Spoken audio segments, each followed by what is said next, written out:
started. We'll start with the pledge.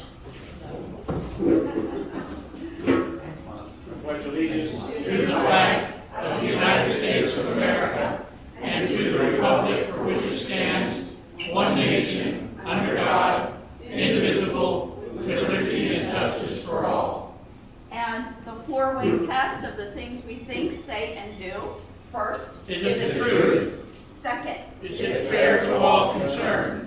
third, Will it build goodwill and better friendships? and fourth. Will it be beneficial to all concerned? Invocation today was Bonnie, but Bonnie is ill. I'm wondering if Cindy would be willing to step in. Thank you, Cindy. I appreciate you doing that. Let's bow our heads. Heavenly Father, we thank you so much for this beautiful day and for the spring and the summer that's just ahead of us. Please bless these Rotarians as we meet. Help us to be mindful of the needs of others and bless this food. Amen. Amen. Thank you so much, Cindy. All right, and we'll be back in a few minutes, and I think they're already starting to serve. Welcome back. I hope everyone enjoyed lunch. I know the cake was awesome. Do we have any visiting Rotarians today? No? Okay. Any special guests? Because we have our speaker, which we'll introduce. We have no one on Zoom today, and next week we will have an in-person only meeting. We won't have the virtual component next week because 2 weeks, thank you. Next meeting on the 19th. I won't be here. Steph and Lynn will be at the women's conference and running on a tight schedule, so we just decided it'll be in person only, and we'll make that announcement online as well. Special Rotary recognition. Bill Tolson, Barb Townsend, or Carol Van Horn, none of which are here, but we missed Rudy a couple of weeks ago, so I'm picking him back up. So, if you, sir, will share one value or tradition from a place you were born or have traveled that has shaped you in some way. Thank you. I won't hold that, thanks. So obviously I think everybody knows that I was born and raised here in Chambersburg. My parents came here from a town up north called Bradford, Pennsylvania. For those that are in the know, that used to be the fourth richest city in the United States per capita back in the early 1900s because of the oil, because they still pumped oil up there. But one of the things that were instilled in us children, by our parents was, anytime you received something, it was always admirable, and they kind of pushed that you give half to somebody that was in need. So if we were to get, like if I got a pair of spikes or something, and my old spikes were good, I would find somebody that needed spikes and give them my old pair, or something, just to kind of illustrate what the whole idea was. So I've taken that idea through my adult years and tried to instill that in my own children, that anytime you receive something, it's a gift, and you need to be grateful. And if you already have what you were given, then you need to find somebody else that could use it. That kind of led me to this group, because this is a service-related organization. I wanted to look for ways to give back to my community in any way I can. I've been very lucky. I've been very blessed. I've had my health. I've had success along the way. I have a wonderful wife and family. So all those good things added up to coming back home. If there's ways that I can give back and maybe share with somebody that needs some help, I'm here to do that. And whatever it is I'm called upon, I'll more than likely volunteer to do it, just so I can, A, get out of the house and not drive my wife crazy, but B, to also just to give back to the community, because our community is growing. It's growing very quickly. I love the culture that we have developed here, what we have here in Franklin County. I want to embrace that culture. And so when folks come in, I like to kind of just give them a little idea of what our culture is and who we are and how we go about things. And we're very inclusive. I mean, we can be a little cliquish sometimes with new folks coming in, but that's a protective measure. That's all that is. It's not because we're snooty, because we're not. We're good folks. And so I like to embrace new folks and give back any way I can. So it's kind of a tradition that I was born and raised with, and I've tried to pass on to my children, and I can still try to practice today. Nice.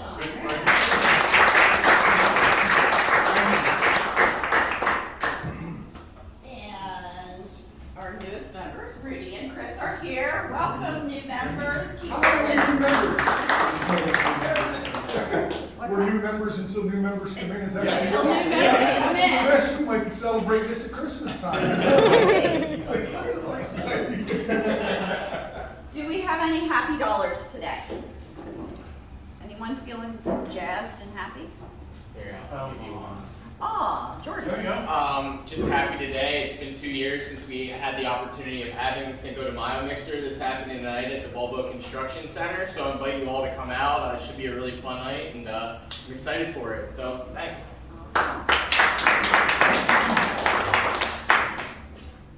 Lynn? I have a happy dollar. We are 10 days away from our Go Girls Go 5K. We have 100 race participants registered, or 200, sorry, and 106 girls from six schools, 3 districts. So Awesome. great program, and we're rebounding. So and would be one of them. Do you need any help, volunteers for race day? We can always use volunteers. I was going to pitch here, but we can always use volunteers. Email me. Okay. Okay. Any other happy dollars today? Well, I'm hoping to see you. Marcus, will you do the Rotary Minute for us, please?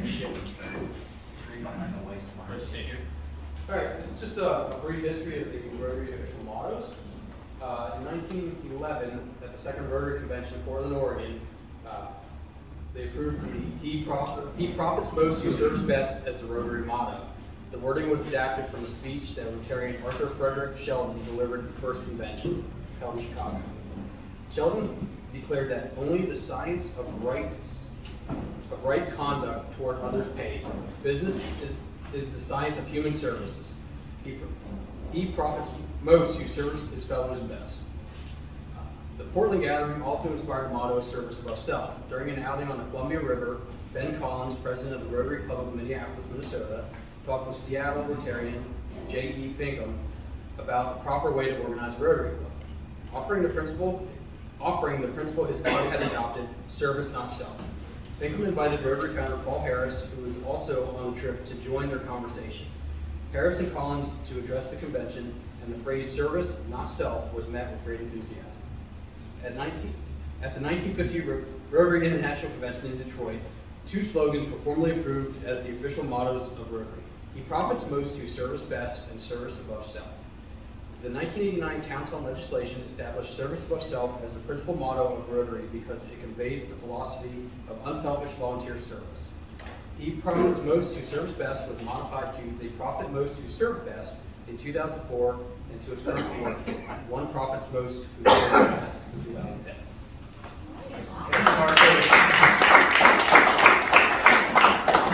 Thank you. It's the beginning of May.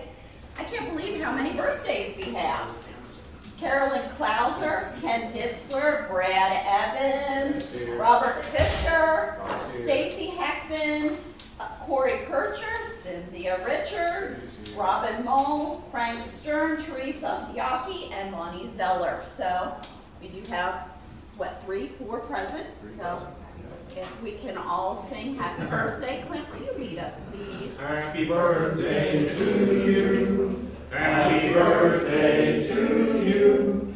Happy birthday, dear Rotarians. Happy birthday to you.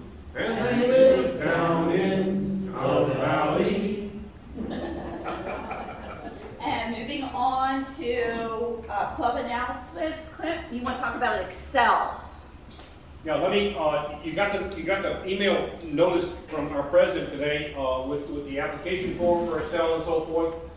This was started back in 1994 by President Jeff Diller, for a non-Rotarian, in their vocation, and it's evolved into vocation and avocation, expressing the theme and the sense of career that was just highlighted, by Marcus in terms of service above self situation.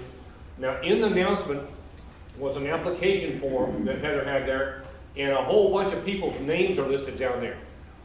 So obviously, you don't need to nominate them. They're past Excel Award winners, but this is also a reminder of the caliber of individual that we're looking for, that we want to acknowledge. And we have lots and lots of more folks that we would like to acknowledge as well. So get those in to me if you would, and we will meet and have that chosen to be announced at a annual gala that our club has on, I think it's gonna be sometime early summer. We'll find out about that shortly, but please get that in. The deadline is the end of May, I think the 27th or something like that. But you know, your application ought to be a couple of pages long. I mean, do a little homework on their background, their involvement in this sort of thing, because it really is a great award that I'm not aware of anybody else in the community acknowledging such a thing as this. Thanks.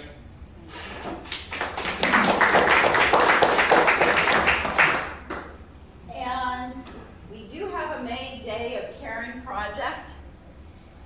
I don't know exactly what it is. We've been back and forth trying to schedule a date and work with the different project opportunities through United Way.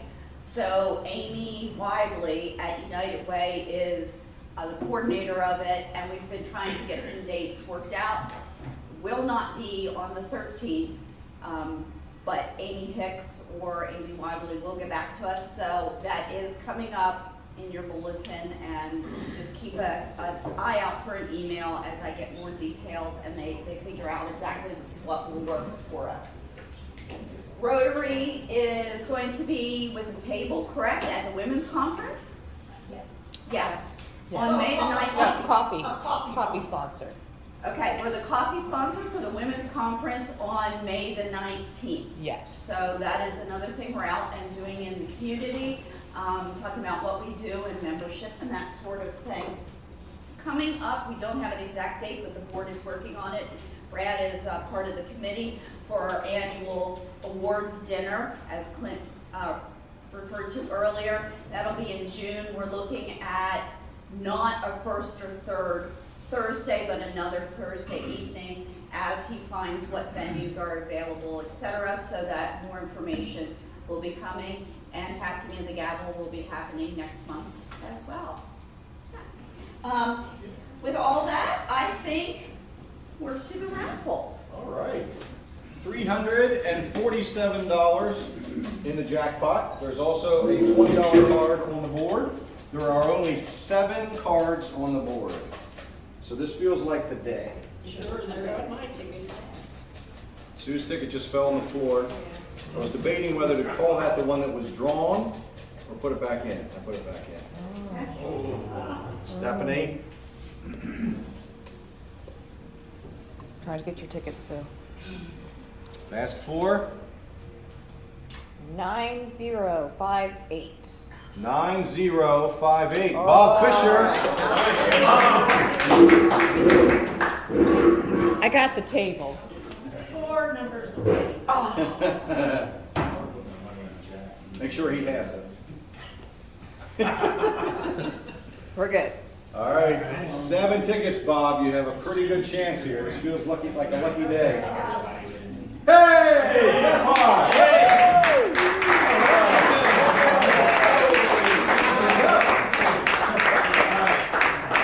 How about that? All right. Yeah, Bob. I'm fine tonight. Yeah. Bob, we'll see you after tonight. How does the next series? Brand new game next time. And last week, the meeting, if someone lost their rotary pin, Jeff found it somewhere here on the grounds of your house, so I have it here. And I would like to introduce our speaker for the day. It's David Amsley Caldwell, the Artistic Director of Totem Pole Playhouse. Thank you very much. So how's everybody doing? Good. Good. Now, has everybody in this room been to Totem Pole Playhouse? Yeah, every year. Sure. Oh, 50-year subscriber. yes, thank you. And I've worked there since 1997, so I've probably been entertained by me in the past. But I hope you guys will come out and see us. We had a weird summer last year. We called it our 69th and a half season because we condensed everything. We did some concerts, and we did I Do, I Do, and we did some of John Putch's films. We did the Route 30 series, which was very fun. But this year we're back to normal, and we hope you'll join us. We have 2 campaigns going on. Our theme this year is kind of travel back to Caledonia State Park and rediscover Totem Pole Playhouse, because we feel like we've been off everybody's radar. We did nothing in 2020. We had last year that was 2020-21, which was reduced. So I hope that we can possibly see you there this summer, and we're bringing you some really great shows. Now, we're doing Always Patsy Cline. In the last event that I spoke for, a lady said, "Stop doing that play. You do that play all the time." But it seemed people seem to like it, so we're doing Always Patsy Cline one more time. And then for the first time, right, Sue? Sound of Music. We're doing the Sound of Music, that great family classic. We have little kids, we have nuns, we've got Nazis, we've got it all. But that starts rehearsals June 1st, so we got a little bit more time before that starts. After that, we have Beehive, which is the 1960s girl group musical. It has the Supremes and the Ronettes and Aretha Franklin and Janis Joplin. It's basically a big concert celebrating women of the 1960s. And it's actually selling really well, isn't it, Sue? I mean, people are very excited about it. So It has the most groups. and we have a lady, I don't know if you've been to Totem Pole, a young lady, well, to me she's young. Tracy Lynn Thomas is coming back. She hasn't been here for maybe 10 years, right? She's coming back, so it'll be very fun to have her back. She's a good friend of mine. And after Beehive, we're doing Footloose, which you guys might remember that movie from the 80s, but there's now a stage version. And so it's all the music you remember from that Kevin Bacon movie. We weren't able to get Kevin Bacon. He's not going to be in ours, but we'll have somebody just as good. And then we end the season with Love, Sex, and the IRS. And that's a farce, a crazy farce, where like a man dresses up as a woman and there's mistaken identity and door slams and all that. So those are our 5 offerings. We hope you'll join us. We actually just found out we're also going to do a screening of Father and the Bear, which I don't know if any of you have seen that, but that's John Putch's last film that he made of his own. Very good, starring Will Love is in it. I think, Sue, you're in it, aren't you? Sort of, just briefly. So. But we have two campaigns going on this summer. One is Invite a Friend, and this is if you're a subscriber.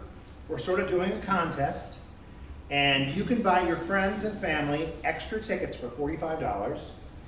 And the member subscriber who purchased the most guest tickets will get 2 subscriptions to the next season for free.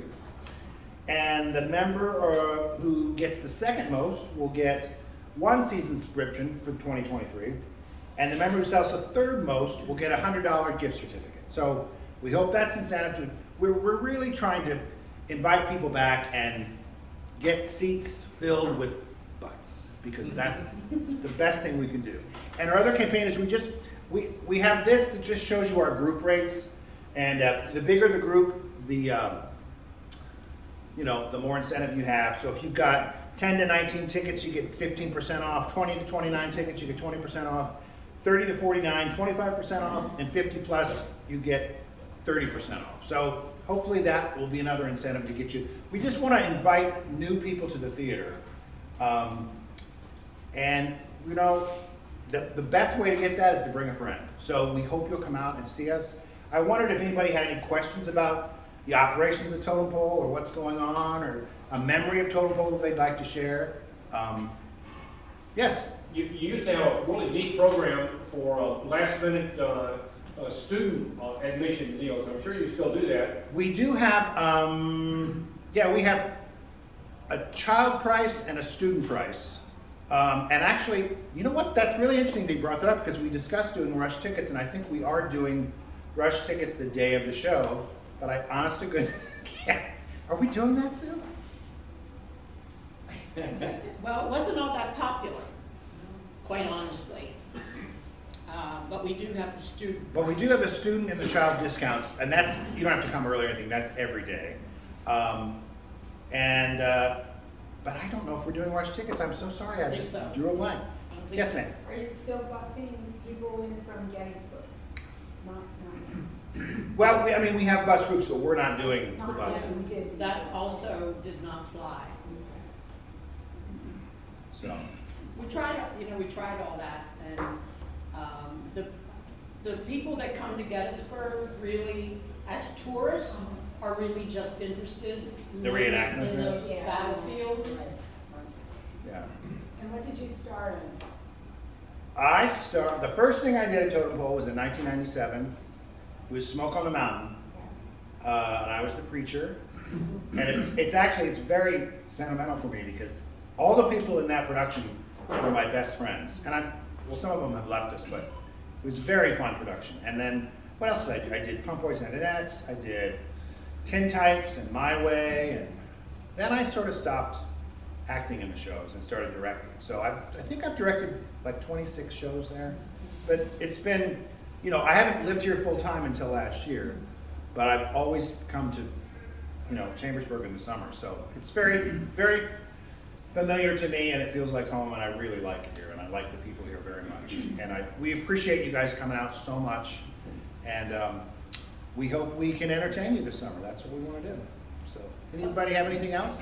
I have a question. Yeah.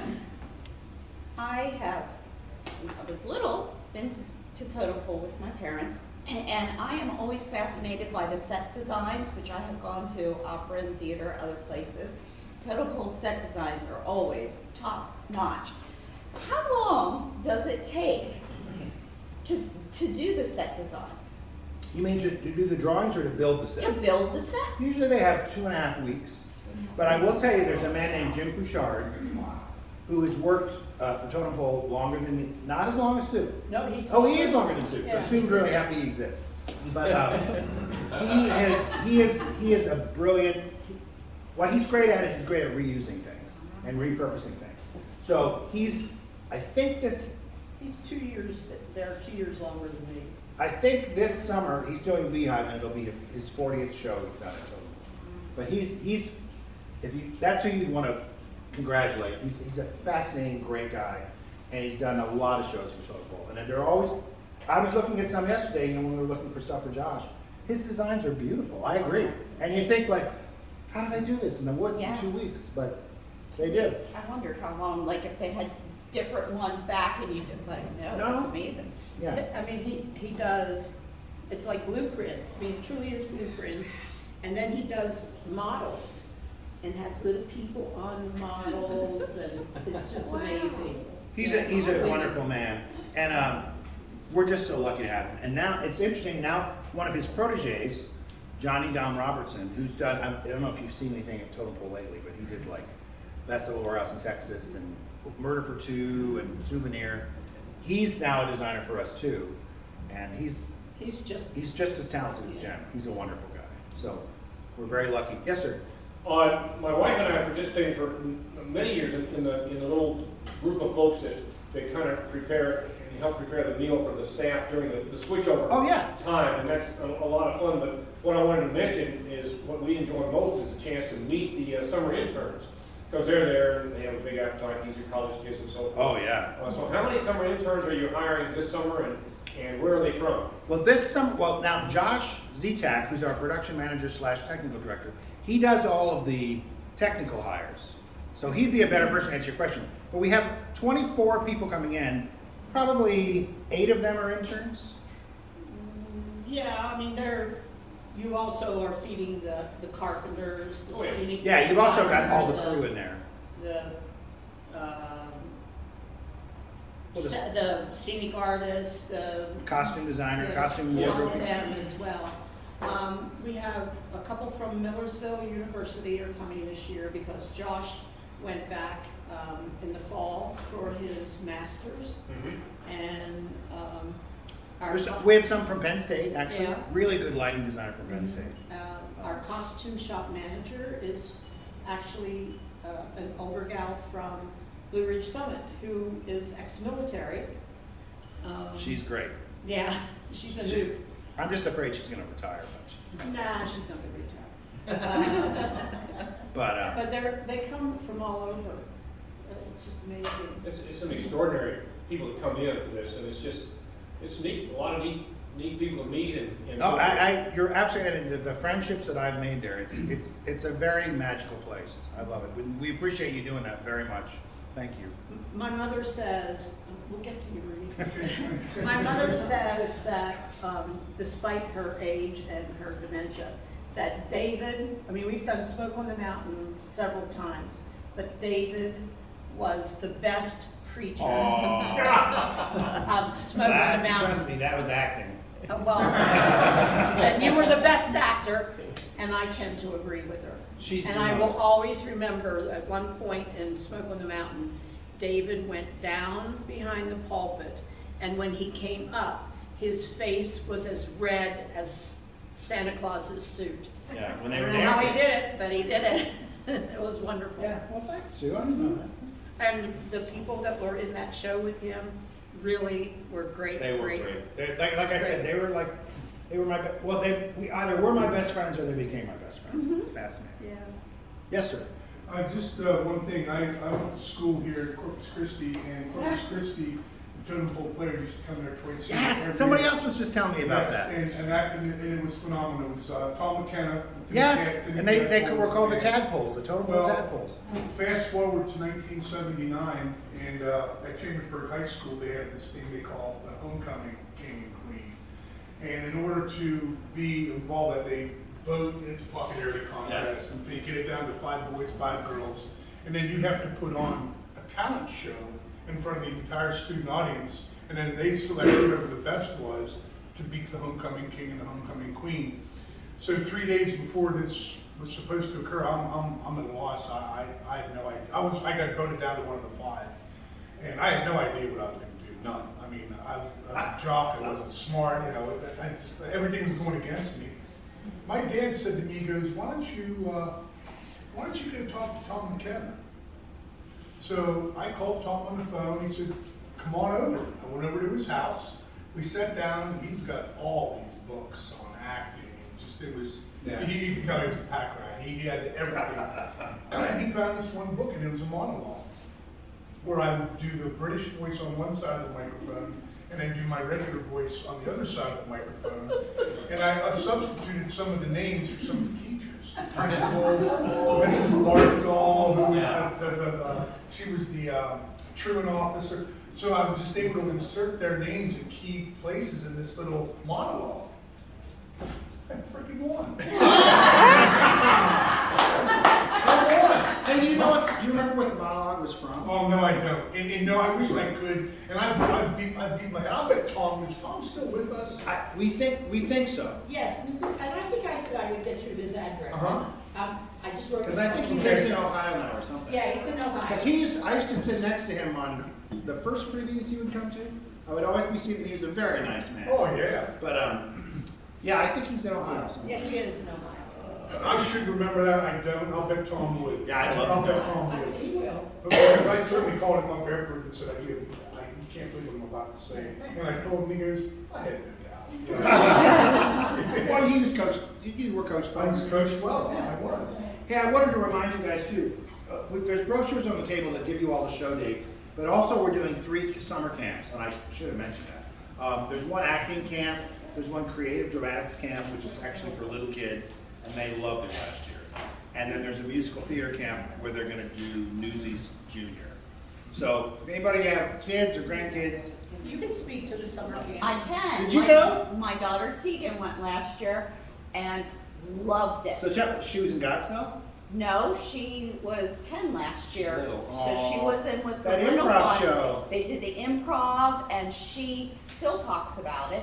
And it was just a wonderful, different camp, and it was a lovely thing. Well, I'm glad Yeah. you, no, the I tell lady, everyone Karen it was Lander ran wonderful. that, and Adam Lennox, they were great Yes. with the kids. They were really good with the kids, yeah. So, yeah, I'm glad, thank you. Yeah. It seemed like those kids had a great time. They had a great time, yeah, and she's still friends with the girl Good. from that. They don't go to the same school, but, yeah. Yeah. Anything else, you guys? Gonna be a good summer. All right, it is. It's gonna be great. Thank you guys so Awesome. Appreciate it. All right, and next meeting, May 19th, in 2 weeks, Jessica Brindle will be here with the Boys and Girls Club. So I won't see you, but it's gonna be a great meeting, I know. All right, and have a great week.